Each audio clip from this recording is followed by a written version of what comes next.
चलिए तो अब सबसे महत्वपूर्ण बात की तरफ चलते हैं। सबसे महत्वपूर्ण बात यह है कि किसको कितनी सीटें मिलती हैं। आइए मैं आपको दिखाता हूं कि हमारे ओपिनियन पोल में किसको कितनी सीटें मिलती हुई नजर आ रही हैं, और ये रही इस बार अनुमानित सीटें ओपिनियन पोल के हिसाब से किसको कितनी मिल रही हैं। कुल सीटें आप जानते हैं विधानसभा में 294, तृणमूल कांग्रेस को मिलती नजर आ रही हैं 146, हाफ वे मार्क के हिसाब से एज पर खड़ी हुई टीएमसी। भारतीय जनता पार्टी को 122, सो क्लोज येट सो फार।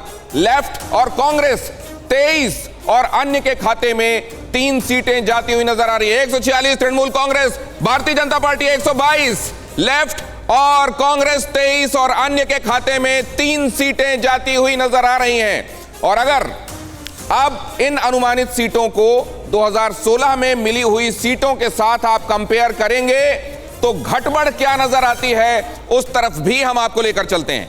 फिलहाल आप देख लीजिए 146 सीटों पर तृणमूल कांग्रेस, और अब आप देखिए यह है 2016 के मुकाबले सीटों में कितनी तब्दीली आई है।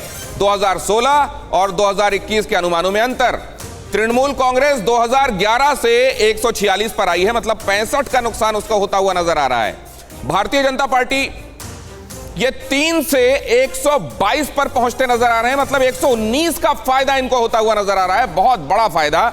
लेकिन हाफ वे मार्क चाहिए सरकार बनाने के लिए, तो आखिरकार आंकड़े चाहिए आपको। लेफ्ट और कांग्रेस वो 76 से 23, मतलब 53 का नुकसान होता हुआ नजर आ रहा है, बड़ा नुकसान। और अन्य जा रहे हैं 4 से 3 पर, मतलब 1 सीट का उनको नुकसान होता हुआ नजर आ रहा है। अब ये इस बार जो अनुमानित आंकड़ा है, इस बार जो लोगों के साथ सर्वे में अनुमान लगाया जा रहा है ओपिनियन पोल में, और जो पिछली बार का आंकड़ा था, जो सीट स्विंग दिखा रहा है वो क्या दिखा रहा है। 146 सीटें 211 से तृणमूल कांग्रेस के लिए, 122 सीटें 3 सीटों से भारतीय जनता पार्टी, ये बहुत बड़ा अंतर है। और जरा इसको समझने की कोशिश करते हैं गौतम दा, ये पोल परसेंटेज के हिसाब से इंटरप्रिटेशन अब बताइए क्या दिखा रहा है। अब जो दिखा रहा है कि ये क्लियर है, अभी तुरंत कांग्रेस और वामपंथी को एक डिसीजन लेना पड़ेगा पॉलिट ब्यूरो मीटिंग बुला के कि भाई वो टीएमसी को सपोर्ट करेगा कि नहीं। और ये अगर सही हो गया, अगर इसमें देर कर दिया तो गवर्नर टीएमसी को बुलाएंगे नहीं, क्योंकि मिनिमम 147 क्रॉस करना पड़ेगा मेजोरिटी से। तो ये अगर सिनेरियो होता है, 1971 के बाद एक पहली बार त्रिशंकु हो रहा है। कभी बंगाल में त्रिशंकु होता नहीं है। 1947 से अभी लोकसभा का रिजल्ट और विधानसभा का रिजल्ट देखिए, कभी त्रिशंकु हुआ नहीं। त्रिशंकु हुआ था पहली बार 71 में, सरकार चली नहीं, बाद में 72 में दोबारा चुनाव हुआ जिसमें कांग्रेस स्वीप किया था। लेकिन आप जो कह रहे हैं वो ऐसा है कि उत्तर और दक्षिण को मिलाकर एक जैसा कर देने वाली स्थिति है। रामकृपाल जी, ये होगा, ये मुमकिन है?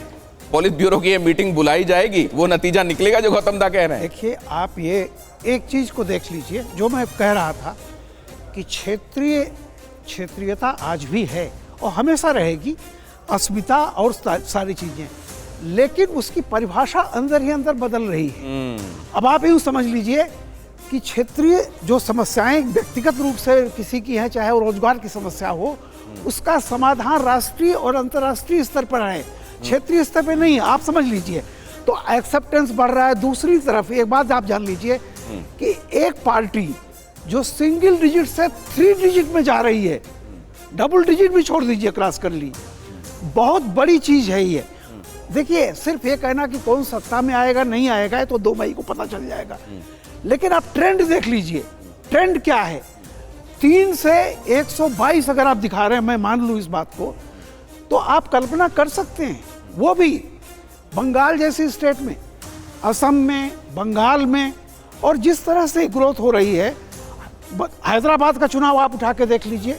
तो मेरा ये कहना है कि पूरा, मैं कोई बीजेपी का वो नहीं हूँ, लेकिन एक बात कह रहा हूँ कि अंदर खाने ये जो क्षेत्रीयता की पुरानी सन 52 से परिभाषा चली आ रही थी, एग्रेरियन सोसाइटी चेंज हो रही है, ग्लोबल और नेशनल। बहुत बड़ी बात, एक बहुत बड़ी बात आ रही है जो आगे के लिए बहुत बड़ा संकेत है। बहुत बड़ा संकेत है। रामकृपाल जी ये कह रहे हैं कि पहले जहां क्षेत्रीय मुद्दे और क्षेत्रीय पार्टियां, लोकल आइडेंटिटी जहां पर हावी होती थी, अब वहां पर रीजनल बातें नहीं हो रही हैं, वहां नेशनल नैरेटिव्स काम कर रहे हैं, और इसी वजह से आप देख रहे हैं ये बड़ी तब्दीली आ रही है। फिक्र आपकी, सोमवार से शुक्रवार रात 9 बजे सिर्फ TV9 भारतवर्ष पर।